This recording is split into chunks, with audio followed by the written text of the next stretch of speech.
And we, in our relations, have to see how do we enter the right kinds of relations to know the nature of the other, namely the other's desires, inclinations, responses, and so on. And this way we can reach a state where we will really be able to correctly and nicely connect to our children, both be their parents, which is to be above them, be their friends, to be on the same level with them, and even for them to be a bit greater than us. So they understand that by a good attitude towards us, they give us pleasure, meaning they become bosses over my pleasure, meaning anyone towards the other can be here greater, equal, or beneath the other. And for this, we have to make exercises, how to do it. Later on, we have to sit together in a circle, parents and children, and to talk between us, also in an equal manner, so that the child will feel that he is among people who understand him, that treat him as an equal, and for him to also treat the parents that way. It gives him the importance of his situation, responsibility, and so on. Meaning there are many exercises, and the main thing are the exercises. You can't give people lots of theory. There has to be some kind of a practical guide.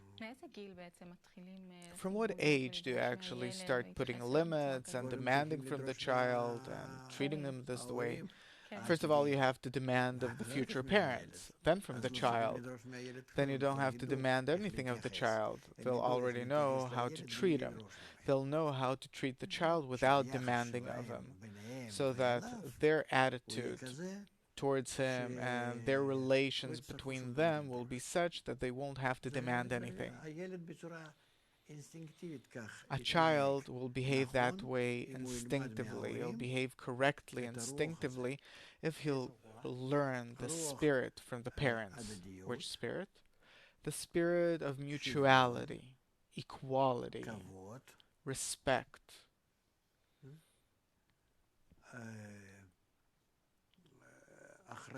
Responsibility, that the other depends on you, and the understanding that you depend on the other. All these things, this mutual interaction, this mutual connection, a child has to develop it from the earliest possible age. After a few weeks, maybe, he has to start feeling it. You can develop it in a child that by smiling to his mother, he wants to delight his mother. Is it important to develop this kind of recognition in him? Of course, you bet. Why? Because it's the recognition of the other. He starts taking the other into account, into consideration. As a result, he starts understanding how the other treats him, how much his mother loves him, thinks about him, and everything. Even that he is demanded of, he won't yell, "What a bad mother." Why? Because he sees that everyone's taking responsibility. He gets used to seeing that everything that comes from his mother comes out of love. And even things that aren't pleasant for him, he'll accept them as coming from out of love, out of his mother's love. And here he learns the principle of love covers for all crimes, which is what? That even though that the parent puts pressure on him, it all stems as a result of the parent's love toward him, loving him above the instinctive love of an animal, like you said, the Jewish mother that loves limitlessly. She puts a limit and teaches the child in a way that her love is balanced. is within limits.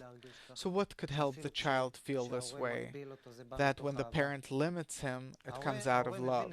A parent understands that from his point of view, but how to do it? If you're asking me, it'll give the child the right attitude towards the Creator. How to make him feel it, not what will it give him, it will give him good things for sure, but how do you cause him to feel it? Because he feels that someone's limiting me.